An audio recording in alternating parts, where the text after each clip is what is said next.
All right, so we have Ethan Klein and Hassan talking about how Andrew Tate has fallen off already. I guess his time is up and he's on his way out. And their evidence for that is his Google search trend being down like 5% or something.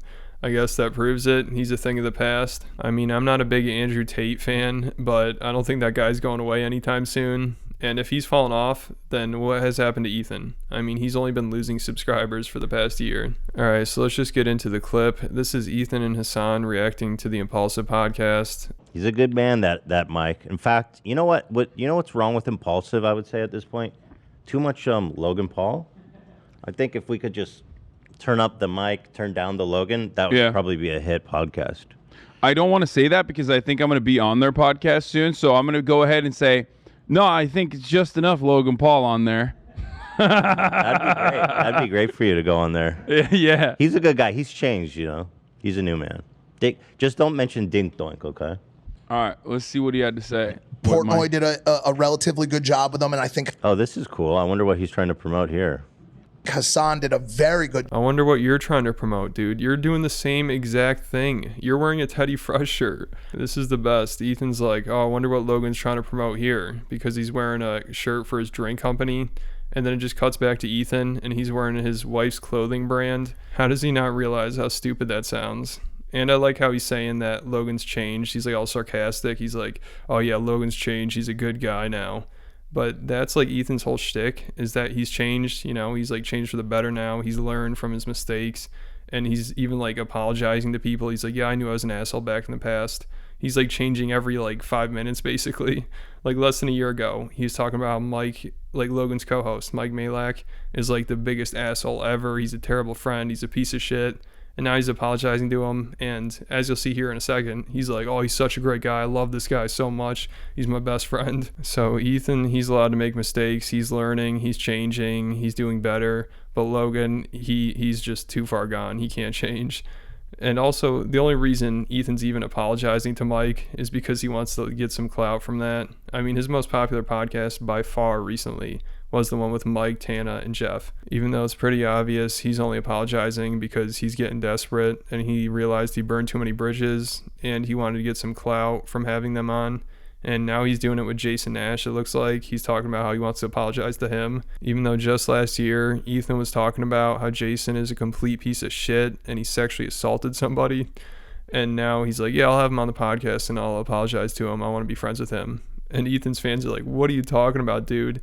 Like, do you remember how bad he is? And I don't think Jason's a bad guy. I'm not saying any of that. But Ethan and his fans last year were talking about how he is terrible. And now his fans are like, why would you want to have him on the podcast? Why do you want to apologize to him? And I'm sorry to break this news to H3 fans, but Ethan really doesn't care that much. I mean, it's pretty obvious. He'll have no problem like apologizing to Jason and bring him on the podcast as long as he can gain some clout from it. It's awesome. Ethan canceled Jason for clout, and now he's apologizing for canceling Jason for clout. He's shameless. He does not give a shit. That's all they said, right? Yeah, then he just like talks about the debate itself. Like he just like describes it and how I owned him and stuff. But yeah, no, it was a good, nice little like. Shout out Mike, minute. Great guy, man. Yeah, shout out to Mike. Shout out Mike, man. That was a good dude right there, man. Yeah. That's a good fucking dude. It's weird. Even when Ethan is talking about how great of a guy Mike is and how he's a good dude, like he just said that like 4 or 5 times. And it just seems like he's being sarcastic. It's hard to take him seriously. Like, he did a complete 180. Less than a year ago, he hated this guy. He thought he was awful. He was trashing him all the time. And now all of a sudden, he's a great guy, and Ethan's best friends with him. Tate is so bad, even fucking Jake Paul looks good in consideration. Like, yeah. The Jake had this rare W. I think I know what he's doing, though, because Jake did this whole thing about, like, fuck Andrew Tate. And I'm pretty sure he's just trying to bait him for a fight. Because I was like, why I don't think Jake would fight him. I think Jake just wants to fight with whoever would watch it. I think for sure he would. Here's the thing. I was like, why is Jake saying this? He is like more in the Tate zone than not, probably, like philosophically. Oh, yeah. And so I think he's just trying to bait him, but here it is. I think it's funny that the top G is a fanboy. He runs with this whole thing like, what color is your Bugatti? Andrew, like, it's not cool to tell kids that they need a Bugatti to be cool. Andrew Tate's fans are Fucking Jake Paul. That's Yeah, pretty such funny. a Jake corn Paul dog. saying that is so funny. Yeah. I do think Ethan's actually right about this. I think the only reason Jake's trashing Andrew Tate is because he's trying to start like a beef with him and get like some kind of back and forth going so he can gain some clout from the whole Andrew Tate thing. And this is just a great opportunity for Jake because Andrew Tate's a fighter, so he could hype up a fight between them. All virgins. And they're watching him to try to get laid, but they're going to get spit on and slapped by a girl. That's what's going to happen.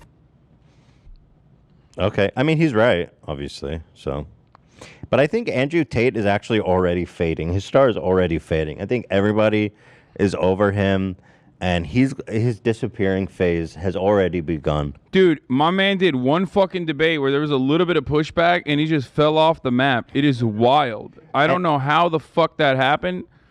Like, it seemed like I mean it's plateauing. Like as of that debate, it has started to plateau. Like it hit the peak. I feel that you can directly take credit for his demise. I mean, I give that to you. I'm trying to have another conversation with him to dive a little bit deeper into his businesses, but I don't know if he's down to do that anymore. I think he's like, Yeah, so I guess everyone's over Andrew Tate already. He's on his way out, and that's all thanks to Hassan. And it's funny that Ethan's saying that because right before Hassan did that debate, Ethan was talking about how it's a bad idea to even talk to him and even give him a platform, I guess, even though Ethan's always talking about him and giving him a platform. And I guarantee if Hassan did do a debate with Andrew again, Ethan would try to work his way into it. he's already too busy like doing shows with his brother talking about how I'm bisexual. Is that right? Yeah, he said I'm a bisexual Armenian genocide. Wait, are you bisexual? Not that I am not. Because that was just news to me. No, I am a heterosexual man, and also I do not deny the Armenian genocide. Oh yeah. Are you sure? Because I don't know. I saw Andrew Tate say that you do. Well, he is a very credible narrator. So, well, by the way, here, so you can see here's his Google Trends. It's dipping, bitch. Your time is up, you little fucker. Watch this shit dip down. I mean, we'll see. He just he positioned himself for that. He was literally like, well, now we're entering the second phase of my Bugatti Water plan with the war room.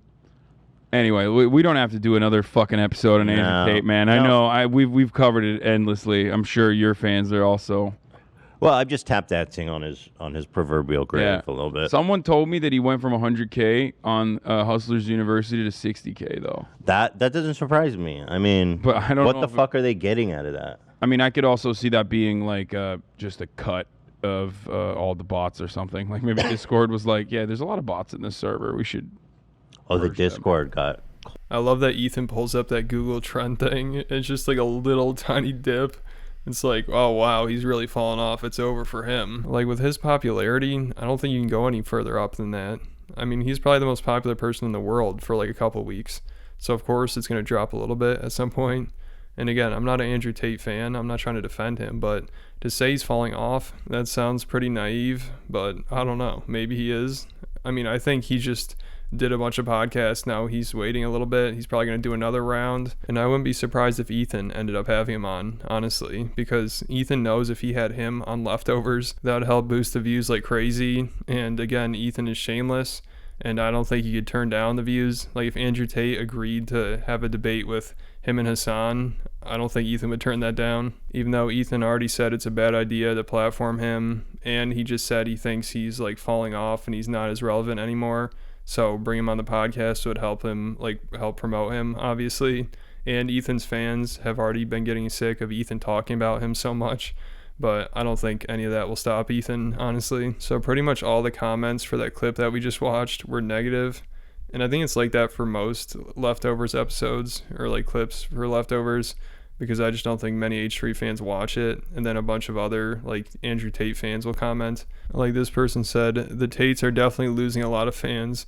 Andrew was at 2 million followers on Instagram, and now 2 weeks later, he's lost so many fans. He has 4.5 million. Tristan also lost a lot of fans. He went from around 700,000 followers to 1.2 million in 2 weeks. It's truly over for them, LOL. And yeah, it's ridiculous for Ethan to act like they're falling off when they've doubled their following in less than 2 weeks, and Ethan has probably only lost followers in the last 2 weeks. All right, so that's about it for this video. Thanks for watching. Make sure you hit that like button, leave me a comment, let me know what you think about all this, and then hit that subscribe button, and I'll catch you at the next video.